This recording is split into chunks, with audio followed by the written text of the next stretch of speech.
So let me discuss chemical properties of aryl halides. Very, very important. Chemical properties of aryl halides. देखो बेटा, chemical properties of aryl halide, जैसे कि alkyl halides में SN reaction होते हैं, nucleophilic substitution होती है। हमारा पहला क्वेश्चन ही इसमें ये बनेगा, first question, aryl halides are less reactive, aryl halides are less reactive than alkyl halides towards nucleophilic substitutions.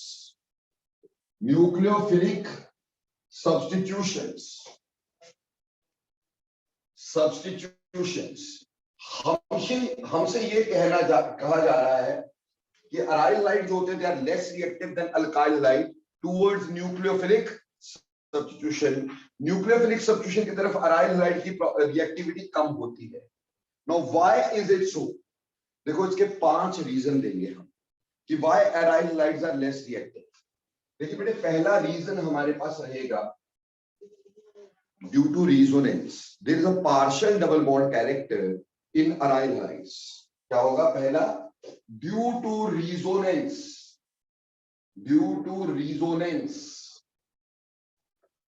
there is partial double bond character,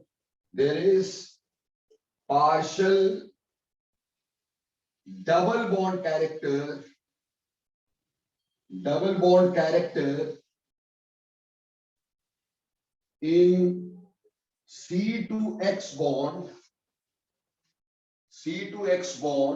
in aryl halides। Aryl halides में partial double bond character रहता है due to resonance. जैसे बच्चों देखो, हमारे पास aryl halide का structure कुछ इस तरह से,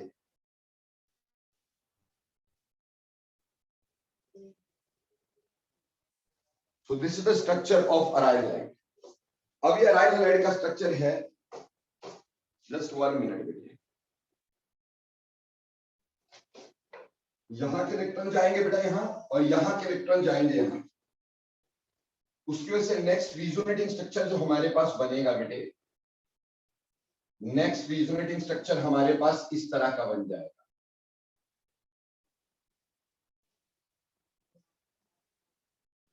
ठीक। अब बेटा यहां के इलेक्ट्रॉन जाएंगे यहां, और यहां के इलेक्ट्रॉन जाएंगे यहां। ठीक है, तो नेक्स्ट रेजोनेटिंग स्ट्रक्चर हमारे पास बनेगा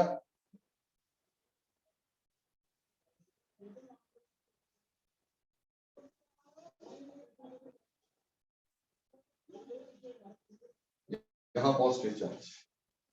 अब यहां के इलेक्ट्रॉन जाएंगे यहां बेटे। ठीक है जी, not positive, here we will be having a negative charge, sorry, here we having a negative charge. ठीक, तो यहां के इलेक्ट्रॉन यहां और यहां के इलेक्ट्रॉन यहां। सो नेक्स्ट रेजोनेटिंग स्ट्रक्चर हमारे पास कैसा बना बेटे? So next resonating structure is like this. ठीक, नाउ यहां के इलेक्ट्रॉन्स यहां और यहां के इलेक्ट्रॉन्स यहां। सो ऑटोमेटिकली हमारे पास क्या हो गया, लास्ट स्ट्रक्चर जो है वो ऐसा बन गया बच्चे। अब इस रेजोनेंस में अगर आप ध्यान दें तो 3 ऐसे स्ट्रक्चर है जिसमें कार्बन और क्लोरीन के बीच में डबल बॉन्ड है। और जब हम इसका रेजोनेंस हाइब्रिड बनाएंगे तो रेजोनेंस हाइब्रिड बनाने से क्या होगा, यहां पे पार्शियल डबल बॉन्ड कैरेक्टर हमेशा रहेगा। ठीक, so this is resonance hybrid. So partial double bond character is there between the carbon and halogen, तो उसको तोड़ना थोड़ा सा मुश्किल होगा then that of alkyl halide. Alkyl halide में सिंगल बॉन्ड कैरेक्टर होता है, इसमें डबल बॉन्ड कैरेक्टर होता है। तो पहली बात, इसी वजह से बेटा aryl halides are less reactive. दूसरी बात, दूसरी बात, ड्यू टू रेजोनेंस, इसी रेजोनेंस की वजह से, due to resonance aryl halides are less polar, इनकी पोलैरिटी भी कम है than alkyl halides. Alkyl halides के मुकाबले एराइल हैलाइड्स की पोलैरिटी भी कम है, and due to less polarity इसकी तरफ न्यूक्लियोफाइल होगा, आसानी से अट्रैक्ट नहीं होगा। ठीक। तीसरी बात, in aryl halides halogen is joined in aryl halide, halogen is joined to sp2 hybridized carbon,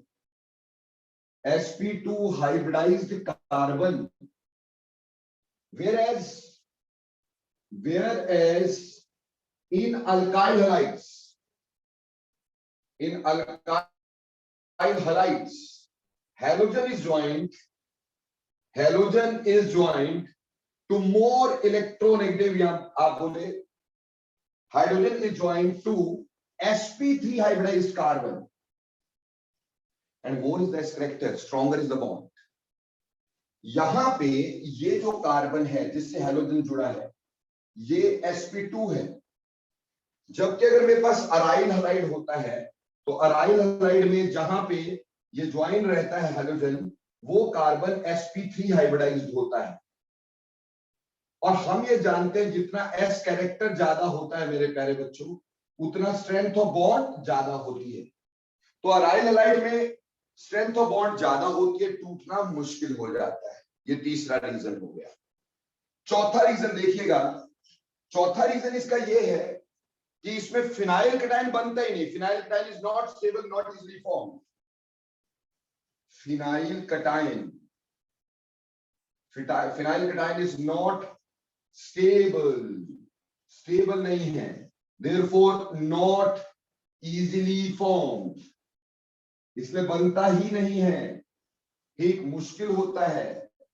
जैसे अगर मान लो मैं इसमें बोल देता कि SnAr1 हो रहे हैं तो ये टूट जाता और यूं बनाता, बट ये कटायन स्टेबल नहीं है, इसलिए ये रिएक्शन फॉरवर्ड में कम और बैकवर्ड में ज्यादा रहता है, ठीक, because this is not much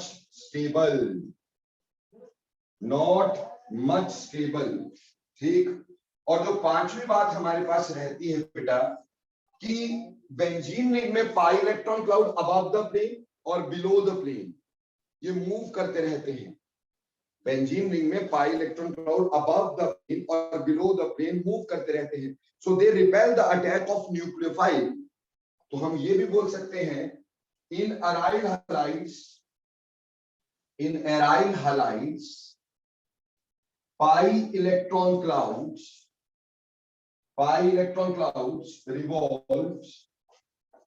revolves above the plane and below the plane of benzene, ठीक, which repels the attack of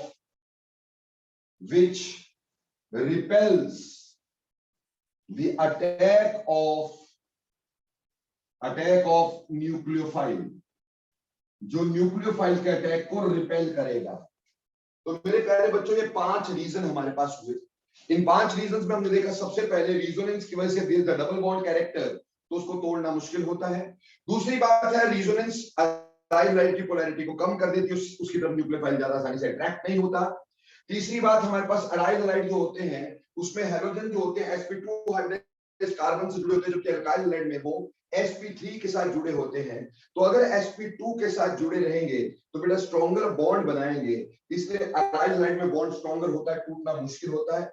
phenyl cation stable होता नहीं है, और उसी तरह से अराइल हैलाइड जो होते हैं उसमें बेंजीन रिंग के अबव द प्लेन और below the plane pi electron cloud revolve करता है, वो अटैक ऑफ न्यूक्लियोफाइल को हिंडर करता है, इस वजह से उस पे न्यूक्लियोफिलिक रिएक्शन मुश्किल होते हैं। बोलो बेटे, समझ में आया कि नहीं आया? यस और नो क्विकली बोलने का। ओके, इसको मिटा दो जी।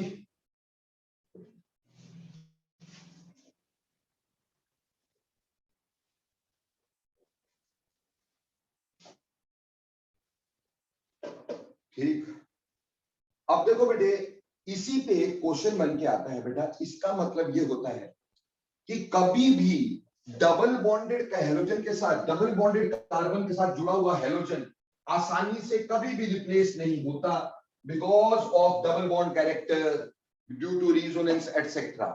जैसे उस पे बना हुआ एक क्वेश्चन समझाता हूं तुम्हें। हमें बोल दिया गया कि हमारे पास ये है,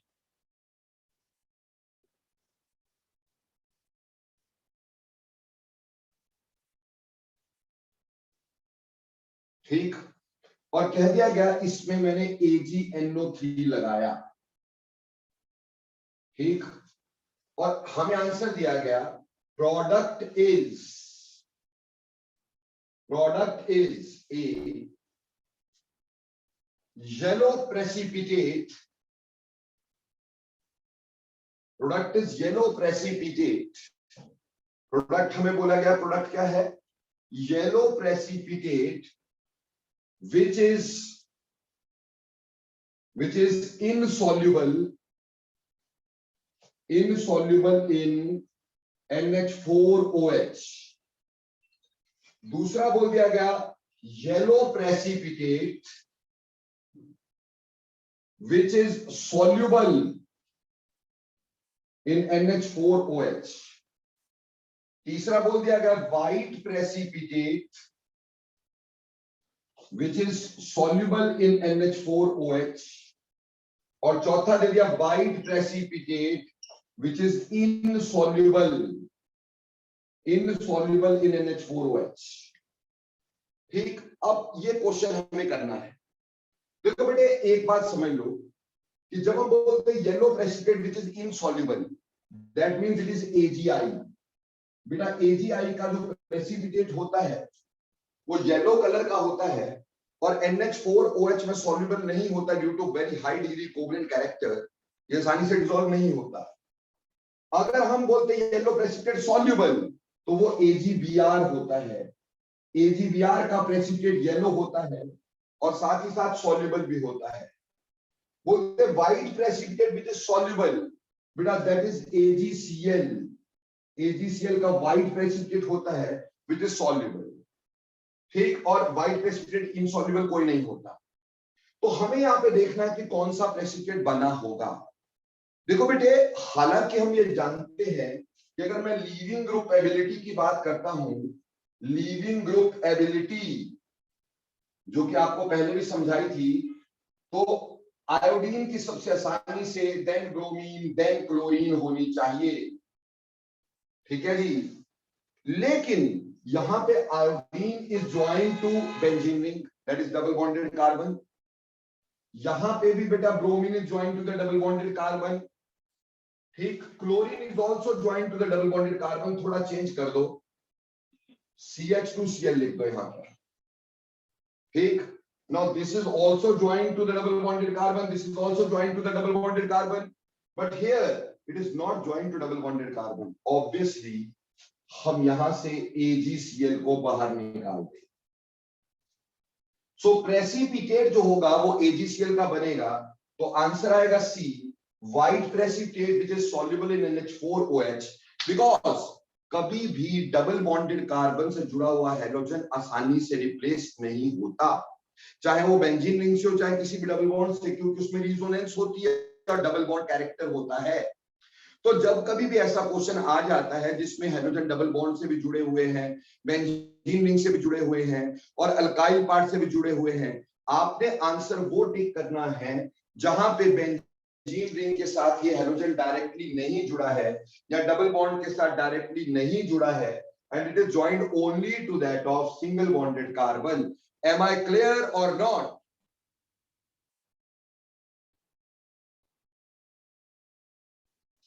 Okay, well done। See, next question की बात करते हैं, नेक्स्ट बात की बात करते हैं। अभी हमने पढ़ा कि लेस रिएक्टिव है, लेकिन लेस रिएक्टिव है तो कुछ रिएक्शन तो होंगे ही इसमें। तो सिर्फ 3 ही रिएक्शन है इसकी बेटा, वो ध्यान देंगे और समझने की करेंगे कोशिश। इसके 3 ही रिएक्शन पाए गए हैं मेजरली, ऐसे तो रिएक्शन कोई भी दे सकते हैं, पर मेजरली 3 रिएक्शन SnAr2 पाए गए। इसमें अराइल हलाइड में, in aryl halide we have SnAr2 type reactions, ठीक, और वो 3 ही है। सबसे पहले देखिएगा, मान लो मेरे पास क्लोरोबेंजीन था और इस क्लोरोबेंजीन को आपने रिएक्ट करवाया विद NaOH के साथ, क्योंकि ये तो क्लियर है कि हमारे पास बेंजीन रिंग के एसएन रिएक्शन नहीं होते आसानी से, they are difficult, so we have to use some drastic conditions. यहां पे ड्रास्टिक कंडीशंस का यूज होगा। अब ड्रास्टिक कंडीशन क्या होगी? ड्रास्टिक कंडीशन होगी कि यहां पे प्रेशर जो होगा वो 300 एटमॉस्फेयर तक होगा, टेम्परेचर विल बी टू बहुत हाई, टू हाई, 623 केल्विन के करीब होगा, तब जाके ये रिप्लेसमेंट होगी। अब देखो बेटा ध्यान से, इस OH ने इसको रिप्लेस करना है। बनाना तो फिनोल था, बनाना तो OH ने यहां पे इसका अटैक करके बनाना तो फिनोल ही था और NaCl बाहर जाना था। पर हुआ क्या? Phenol is an acid and NaOH is a base. Phenol is an acid, NaOH is a base, तो एसिड बेस रिएक्शन हो जाएगा और यहां पे सॉल्ट की प्रेपरेशन हो जाएगी like this, that is sodium phenoxide. बनना फिनोल था बेटा, लेकिन क्योंकि बेसिक मीडियम में है और फिनोल एसिडिक है, तो सॉल्ट बनेगा सोडियम फिनोक्साइड। अब जो सोडियम फिनोक्साइड है, इसकी बेटा आप एसिडिफिकेशन कर दो, इसके एसिडिफिकेशन कर दो, तो NaCl will be given out and you will be getting phenol out of it, and this preparation of phenol is called as dose process. This preparation of phenol is called as dose process. ये dose process होता है phenol की formation का। तो उम्मीद करता हूं बात पहली समझ में आ गई बेटा। इसी तरह से दूसरा रिएक्शन, अगर क्लोरोबेंजीन को हम लोग CuCN से रिएक्ट करवाएं, obviously drastic condition must be used. Beta, copper is generally used for catalyzing the reactions SN2 type, SnAr2 type in aryl halides. So बेटे यहाँ पे कॉपर साइनाइड लगाया तो साइनाइड यहाँ और CuCl बाहर, ठीक। अब बेटे हमने इस तरह का रिएक्शन किया था सैंडवेयर, उसमें CuCl और HCl लिया था। So this is modified Sandmeyer reaction. This is called as modified Sandmeyer reaction. So ये modified Sandmeyer reaction है बेटा। And the third reaction we will have is कि अगर बच्चे मैंने क्या किया, मैंने हेलोएरिन को रिएक्ट करवाया with ammonia in the presence of CuO, तो NH2 इसको रिप्लेस करेगा और बेटा हमारे पास बनेगा तो क्लोरोबेंजीन, डेफिनेटली बनेगा क्या? क्लोरोबेंजीन से NH2 aniline, water and CuCl, Cu2Cl2 ऐसे बनेगा। तो ये एक और रिएक्शन, तो ये 3 रिएक्शन हमने देखे, यही 3 रिएक्शन सिर्फ पाए गए SnAr2 type in aryl halides. बोलो क्लियर हो गए? यस और नो? Excuse me sir. हाँ जी बेटे। सर फिनोल एसिडिक कैसे होता है? ऑक्सीजन के साथ जुड़ा हुआ हाइड्रोजन एसिडिक नहीं होता है। Okay sir.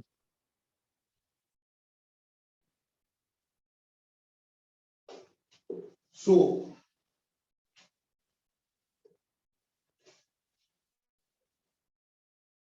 नेक्स्ट है बेटा हमारे पास, जो नेक्स्ट बात हमारे पास आएगी, ये रिएक्शन हमने किए तो, पर क्या हम बिना मैकेनिज्म के रिएक्शन को करेंगे? बिल्कुल भी नहीं, हम इसका मैकेनिज्म डेफिनेटली ढूंढेंगे। तो चलिए अब हम बात कर रहे हैं मैकेनिज्म ऑफ रिएक्शंस। ये जो रिएक्शन हमने किए SnAr2 का मैकेनिज्म, ठीक, ये हम करेंगे अब मैकेनिज्म ऑफ दीज रिएक्शंस। देखो बेटा इसका मैकेनिज्म दो तरह का पॉसिबल है, दो तरह का पॉसिबल मैकेनिज्म इसका है। पहली तरह का पॉसिबल मैकेनिज्म है in the absence of withdrawing groups, in the absence of withdrawing groups, ठीक, जब withdrawing group की एब्सेंस होती है, in the absence of withdrawing group, तो मैकेनिज्म कैसे होता है प्लीज ध्यान दीजिएगा। अगर in the absence of withdrawing group की बात करें तो हमारे पास ये मान लीजिए एक अराइल हैलाइड है,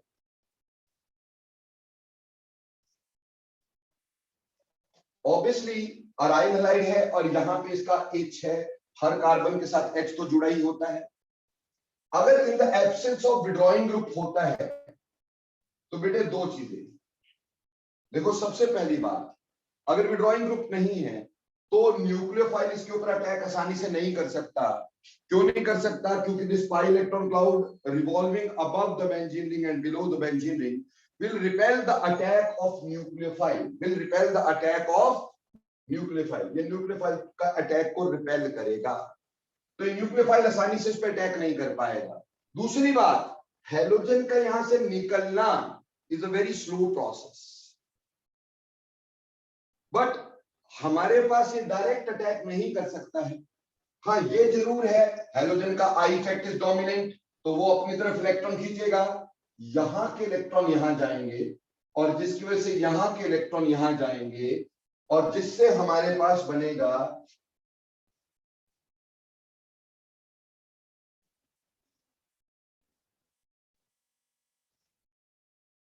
this sort of substance. This is called as benzyne. Very very very important, इसको हम बेंजाइन कहते हैं। अब देखो बेटा इसको समझाने के लिए ना हमने क्या किया, एक यहां पर जिस कार्बन पे हैलोजन लगा है उस कार्बन को मार्क कर दिया फॉर द टाइम बिंग, समझाने के लिए। तो मैंने इस कार्बन को मार्क कर दिया है, जिस कार्बन पे हैलोजन लगा है उस कार्बन को अपन मार्क कर रहे हैं। ये मत सोचेगा कि ये कोई फ्री रेडिकल है, नॉट एट ऑल, ये सिर्फ मैंने मार्किंग शो की है just to explain its mechanism मोर।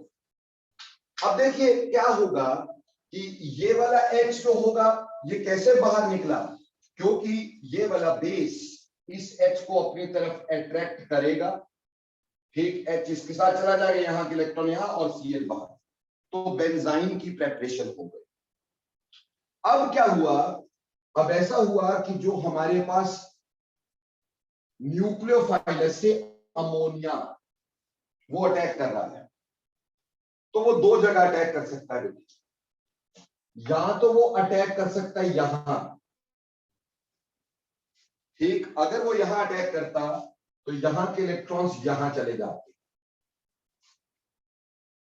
ठीक है जी, और हमारे पास इस तरह का स्ट्रक्चर बन जाता सी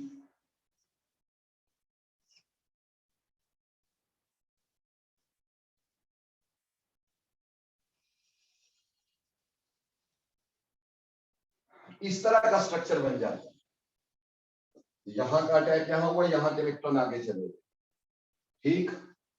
अब ये H पॉजिटिव से इलेक्ट्रॉन लेगा और H पॉजिटिव जो होगा वो यहां अटैक करेगा,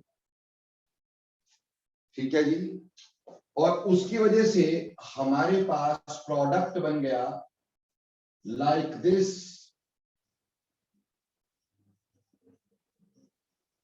ठीक। यहां पे ये हमारे पास वो कार्बन है जिससे हैलोजन निकला था। एक पॉसिबिलिटी इसकी थी कि जिस कार्बन से हेलोजन निकला उसी कार्बन पे NH2 लग गया, लेकिन एक दूसरी पॉसिबिलिटी भी थी बच्चों। दूसरी पॉसिबिलिटी ये थी कि जो NH3 है वो अटैक ही इस कार्बन पे करता, तो फिर यहां के इलेक्ट्रॉन यहां की तरफ जाते, उल्टा। ठीक, उससे हमारे पास इस तरह से बनता, यहां पर NH 1 पॉजिटिव क्योंकि इसने इलेक्ट्रॉन दिए हैं, यहां नेगेटिव, ऐसे करके बनता है। ठीक, यानी जो कार्बन मार्क था जहां से हेलोजन गया वहां नेगेटिव चार्ज। अब यहां से नाइट्रोजन ने इलेक्ट्रॉन लिए और इस H को यहां जोड़ दिया, तो भाई अब हमारे पास यहां पर जो प्रोडक्ट बना है, बना तो यहां पे भी एनिलीन है, लेकिन stereochemically it is a different product. आप देख रहे हैं फर्स्ट मैकेनिज्म में, फर्स्ट पार्ट में रादर, जिस कार्बन से हेलोजन निकला उसी कार्बन पे आपका न्यूक्लियोफाइल जुड़ा, इसको बोलते हैं syn substitution. Syn substitution and many of authors say it as ipso substitution. हालांकि इप्सो का मतलब कुछ और होता है, ठीक, लेकिन मेनी ऑफ देम से इट इज इप्सो सब्स्टिट्यूशन, हालांकि उसका मतलब बिल्कुल और होता है। ठीक, और इसको बोलते हैं सिने सब्स्टिट्यूशन। सिने सब्स्टिट्यूशन, ठीक, इसको सिने सब्स्टिट्यूशन बोलते हैं। यानी जहां पे आपका हेलोजन था, लिविंग ग्रुप था, उससे अगले कार्बन पे हमारा NH2 जो है वो बेटे हमारे पास लगा है। So this is called as cine substitution. And mind it, in this sort of reactions cine substitutions are generally major.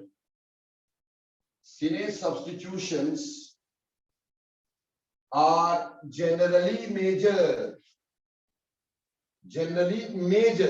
बेटे सिने सब्स्टिट्यूशन ही मेजर होती है, सिन सब्स्टिट्यूशन मेजर नहीं होती, सिने सब्स्टिट्यूशन ही मेजर होती है, सिन सब्स्टिट्यूशन मेजर नहीं होती। क्यों? क्योंकि बेटा देखो बेसिकली बात क्या है कि ये जो हेलोजन का टूटना है, ठीक, that is the slowest step. ठीक, तो हम बोलेंगे कि breaking of bond of halogen, breaking of bond of halogen is slowest step, is slow. Therefore, many nucleophiles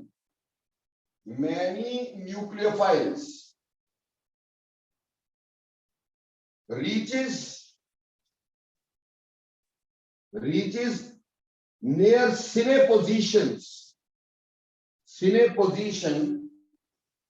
even before halogen leaves. Therefore, more attacks are at cine position. क्या बोला कि इस group का टूटना एक स्लो स्टेप है, उससे पहले ये टूट जाएगा, ठीक, ये धीरे धीरे टूटेगा, तो बहुत सारे न्यूक्लियोफाइल पहले ही सीने पोजीशन पे ज्यादा पहुंचेंगे, ये यहाँ पे रिपेल होंगे, थोड़े कम पहुंचेंगे, तो सीने अटैक ज्यादा होंगे और सिम अटैक कम होंगे, इसलिए cine substitution is the major product over here. बोलो समझ में आया कि नहीं आया?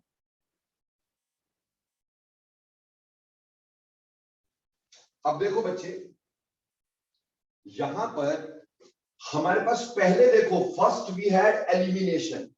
पहला स्टेप हमारे पास क्या था? एलिमिनेशन थी।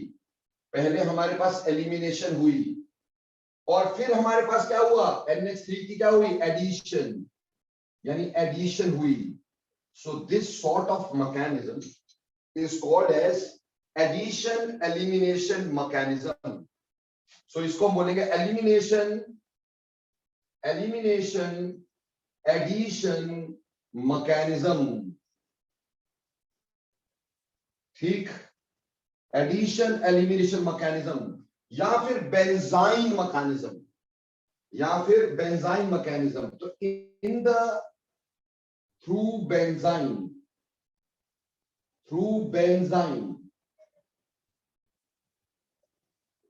ठीक। तो in the absence of withdrawing group हमारे पास बेंजाइन मैकेनिज्म होता है और सिनेस सब्स्टिट्यूशन मेजर रहती है। लेकिन बात नंबर 2,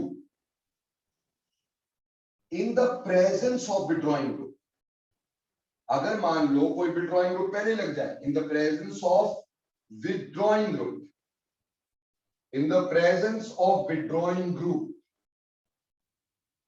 अगर हम विड्रॉइंग ग्रुप की पहले से ही प्रेजेंस लेके चल रहे, जैसे मान लो वी हैड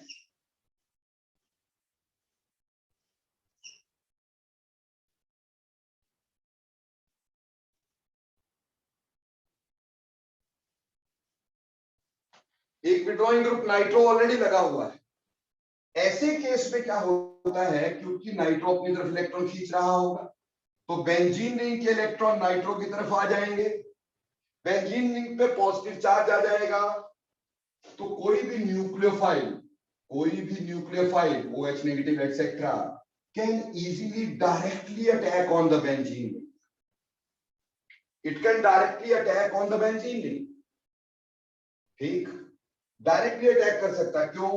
क्योंकि जो नाइट्रो है, ये नाइट्रो एक विड्रॉइंग ग्रुप है, ठीक, ये इलेक्ट्रॉन अपनी तरफ खींच रहा है, ठीक, उसकी वजह से क्योंकि इलेक्ट्रॉन खींच रहा है तो बेंजीन रिंग पे पॉजिटिव चार्ज आ जाएगा, तो न्यूक्लियोफाइल कैन इजीली अटैक। अब जैसे इलेक्ट्रॉन यहां गए, यहां के इलेक्ट्रॉन यहां जाएंगे, ठीक है जी, जो बेंजीन रिंग के ऊपर पॉजिटिव चार्ज था, तो यहां के इलेक्ट्रॉन यहां, तो यहां के इलेक्ट्रॉन यहां जाएंगे,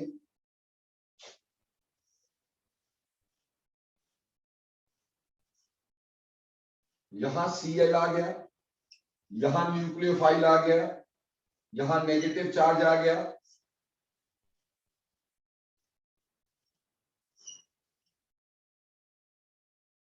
ठीक है जी। अब ऑब्वियसली यहां के इलेक्ट्रॉन जाएंगे यहां के इलेक्ट्रॉन जाएंगे यहां के इलेक्ट्रॉन जाएंगे यहां, रिजोनेंस, यहां के इलेक्ट्रॉन यहां, तो यहां के इलेक्ट्रॉन यहां के इलेक्ट्रॉन यहां, तो अभी हम रिजोनेटिंग स्ट्रक्चर बनाएंगे, ठीक। जब हमने इसके रिजोनेटिंग स्ट्रक्चर बनाए,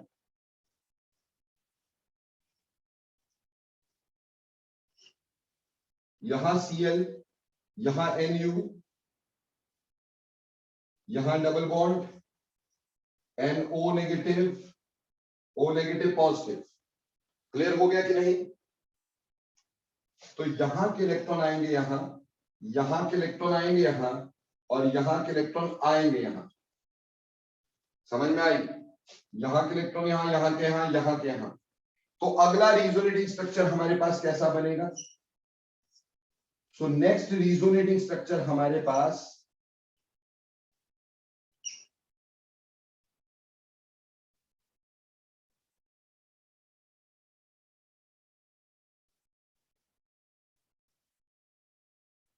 ऐसा बना, ठीक।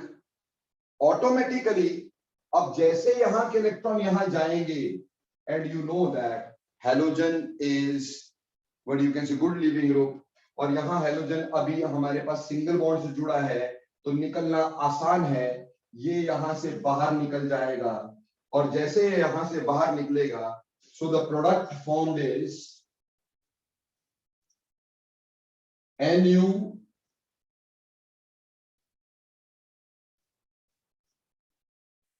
ठीक,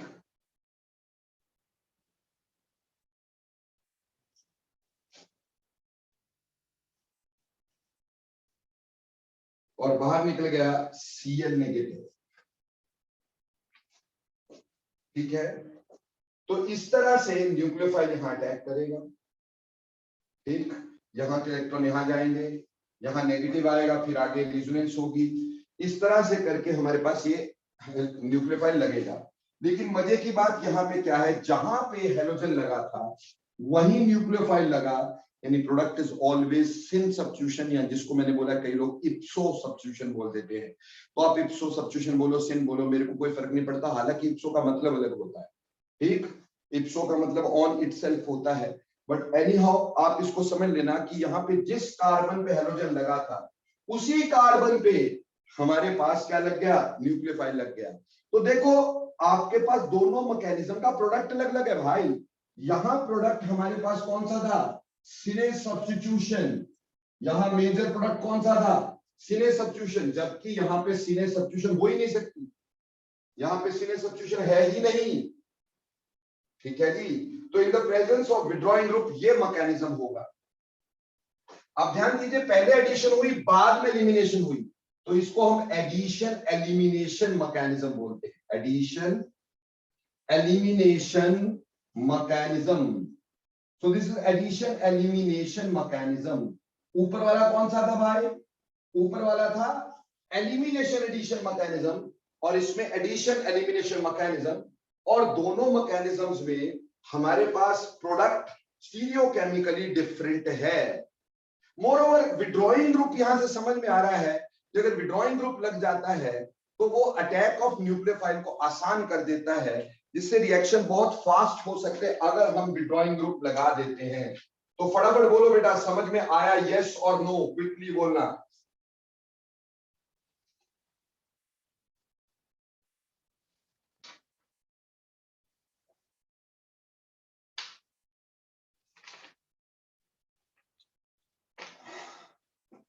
तो यहां से एक बात और निकल के आई कि विड्रॉइंग ग्रुप जो होते हैं they increases the speed of SNAR reactions in aryl halides. मिटा दो बच्चे,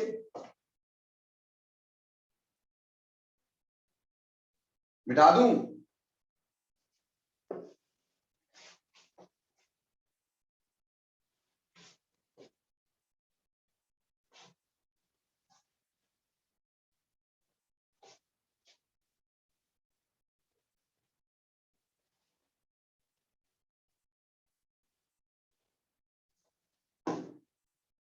तो यहां से एक बात ये भी समझ में आई, withdrawing groups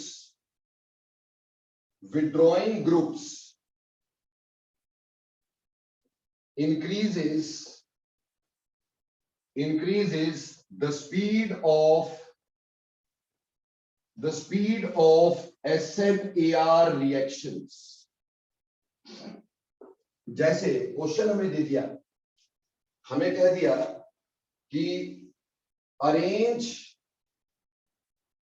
in the order of hydrolysis. हमें ये दिया है arrange in the order of hydrolysis. ठीक है जी। और क्या क्या दे रखा है, पहला दिया क्लोरोबेंजीन, दूसरा दिया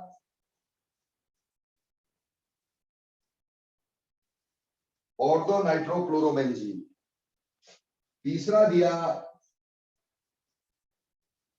डाई नाइट्रोक्लोरोबेंजीन, ठीक, और चौथा दिया ट्राई नाइट्रोक्लोरोबेंजीन।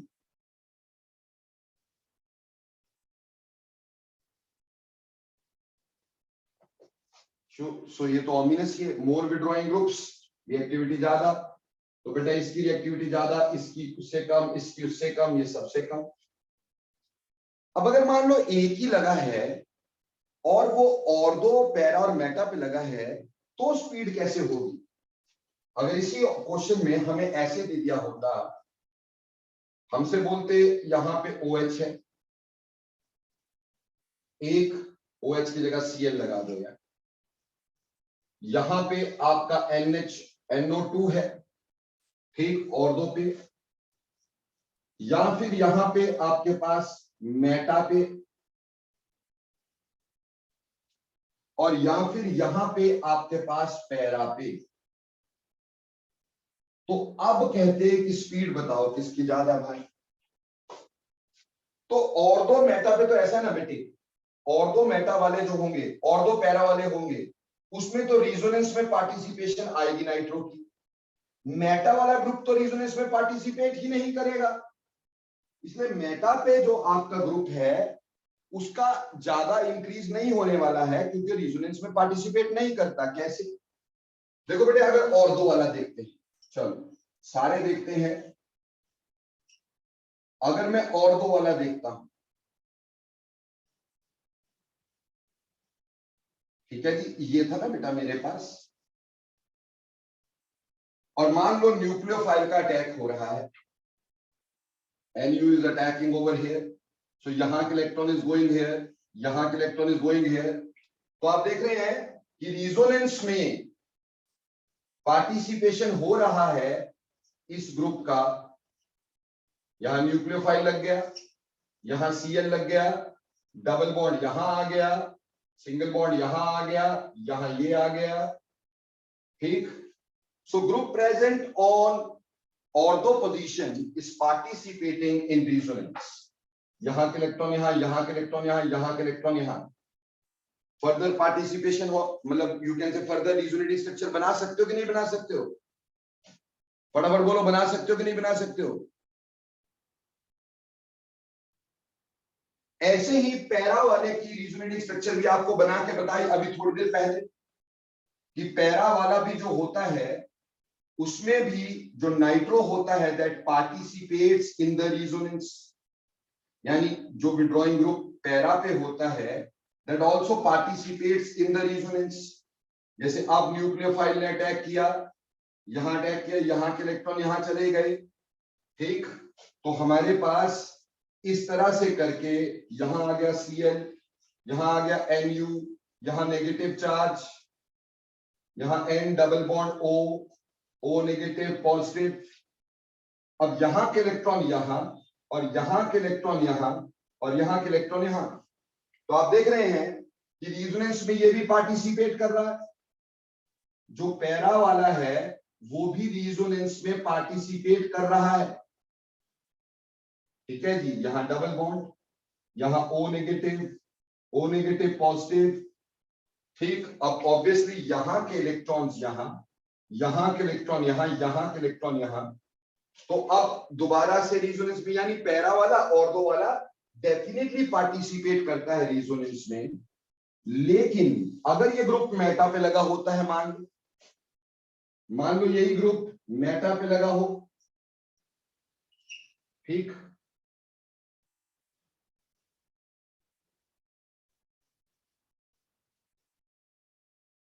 ठीक, अब न्यूक्लियोफाइल अटैक कर रहा है दोस्तों,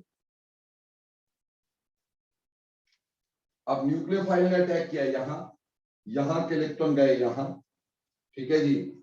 सो अगला स्ट्रक्चर क्या बन गया हमारे पास? यहां Cl, यहां Nu, यहां नेगेटिव चार्ज, यहां N double bond O negative 1 positive, double bond. अब ऑब्वियसली यहां के इलेक्ट्रॉन यहां और यहां के इलेक्ट्रॉन यहां, क्योंकि इस साइड तो कंजुगेशन है ही नहीं, दो सिंगल बॉन्ड हैं। सो अगला जो स्ट्रक्चर इसका बन गया, उस स्ट्रक्चर में हमारे पास यहां Cl, यहां Nu, यहां नेगेटिव चार्ज। पर आप देखो क्या नाइट्रो ने यहां पे रिजोनेंस में पार्टिसिपेट किया? यहां के इलेक्ट्रॉन यहां के इलेक्ट्रॉन यहां। सो यहां पे group on Meta do not participate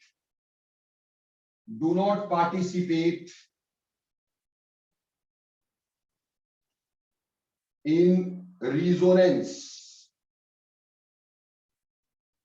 एक मेटा पे जो ग्रुप है वो रिजोनेंस में पार्टिसिपेट नहीं करता बच्चों, इसलिए उसकी रिएक्टिविटी जो होती है वो डेफिनेटली ऑर्थो या पैरा से क्या होगी? कम होगी, ठीक है जी। ऑर्थो या पैरा से कम होगी। तो यहां समझ में आता है मेटा क्लोरोनाइट्रोबेंजीन जो होगा, ठीक, वो क्लोरोबेंजीन से तो ज्यादा रिएक्टिव है क्योंकि नाइट्रो लगा है, वो माइनस आई इफेक्ट है। लेकिन ऑर्थो पैरा से लेस रिएक्टिव है, ऑर्थो पैरा से लेस रिएक्टिव है बच्चों। समझ में आई बात कि नहीं? तो कहने का मतलब ये हो गया कि अगर ऐसा हो जाएगा तो हमारे पास सबसे ज्यादा रिएक्टिविटी आएगी। अगर इसको मैं नंबर दे देता हूं 1 2 3 4, सबसे सारी रिएक्टिविटी हो गई 4 की, फिर हो गई 2 की, फिर हो गई 3 की, और फिर हो गई 1 की। इसमें ऑर्डर ये रहा, यानी मेटा पे सिर्फ माइनस आई इफेक्ट होगा, ठीक, जबकि यहां पे हमारे पास माइनस आर माइनस आई होगा, यहां पे भी माइनस आर माइनस आई होगा। क्लियर जी, कोई दिक्कत? Excuse me sir. हाँ जी बेटे। सर आपने एक्सेप्शन लिखवाई थी कि NO2 और दो पे ज्यादा करता है एक्ट, हाँ जी बिल्कुल लिखवाई थी, कोई दिक्कत ही नहीं है उसमें। तो फिर इसका 2431 होना चाहिए। वो इसलिए है क्योंकि ये विड्रॉइंग पावर तो इसकी ज्यादा है, पर बेटे अगर यहीं पर, तो यहाँ पे ये जो अटैक हो रहा होगा न्यूक्लियोफाइल का ऑन दिस पोजीशन, उसको स्टीरिक हिंड्रेंसेस भी तो दे रहा है। Yes sir. तो इसलिए डेफिनेटली यहाँ पे विड्रॉइंग पावर कार्बोकेटाइन की स्टेबिलिटी, या हम बोले यहाँ विड्रॉइंग ग्रुप जो है वो बेसिकली क्या कर रहा है, वो सिर्फ इससे इलेक्ट्रॉन खींच रहा है, ठीक, तो पॉजिटिव चार्ज के से न्यूक्लियोफाइल आसानी से अटैक कर रहा है। यहाँ पे हमारे पास स्टीरिक हिंड्रेंस भी कम होगी न्यूक्लियोफाइल के अटैक को, तो एसएन रिएक्शन में स्टीरिक हिंड्रेंस तो देखी जाती है ना भाई SN2 में। Yes sir. तो SN2 में स्टीरिक हिंड्रेंस की वजह से हमारे पास यहाँ अटैक आसानी से नहीं होगा, and order followed will be definitely this. बोलो क्लियर और नॉट? Yes sir. ठीक, आगे चलते हैं। ये लिख लिया सभी बच्चों ने?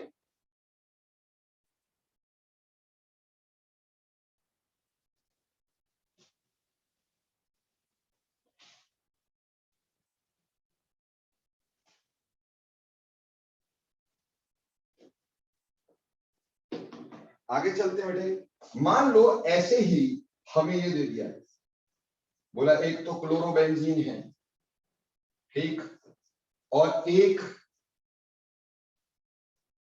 ये है, एक ये है, एक ये है,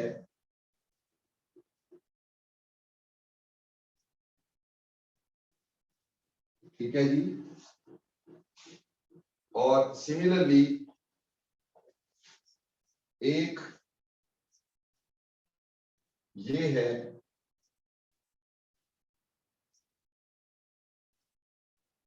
और एक ये है,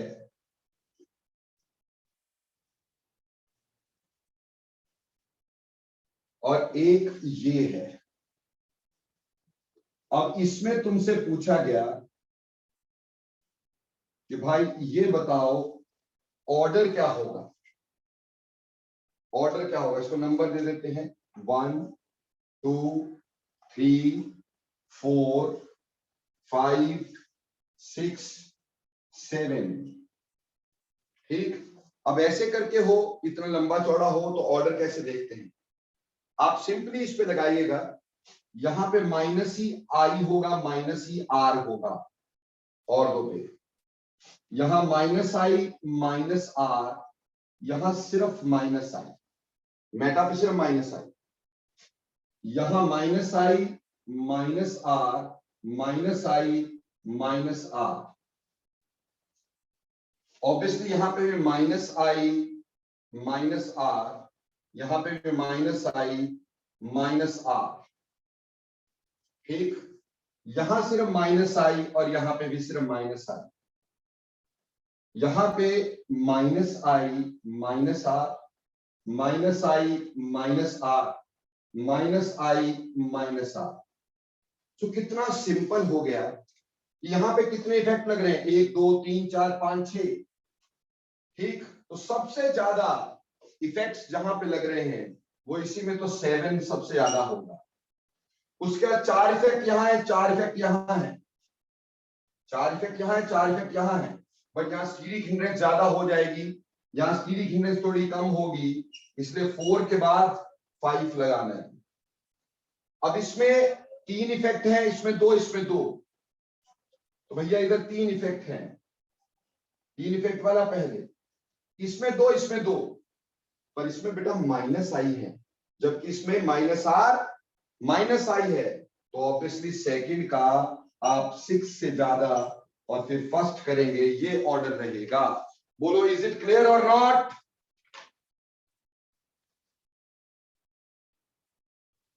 तो इस तरह से बेटा बेंजीन रिंग के रिएक्शन इधर SNAR टाइप रिएक्शन इस तरह के हुआ करते हैं। उम्मीद करता हूं SNAR तो समझ में आ गए होंगे। आए कि नहीं आए बेटा? ओके, फोर्थ और फिफ्थ का देखो बेटे। फोर्थ जो है हमारे पास, ये फोर्थ है बेटे, यहां पे भी 4 इफेक्ट है और यहां पे भी 4 इफेक्ट है। पर बेटे यहाँ पे ना इस पे अटैक करने के लिए स्टीरिक हिंड्रेंस होगी इन दोनों ग्रुप्स की, तो आसानी से अटैक नहीं होगा, जबकि यहाँ पे आसानी से अटैक होगा। इसलिए बेटा फोर्थ मैंने पहले लिखा, फिफ्थ बाद में लिखा है। बोल खुशबू, समझ में आया कि नहीं? Yes sir. ओके, तो ऐसे करके बेटा ऑर्डर्स आप लगा सकते हो SNAR में। तो बेटा देखो, हमने आज अभी किए SNAR 2 reactions of aryl halides.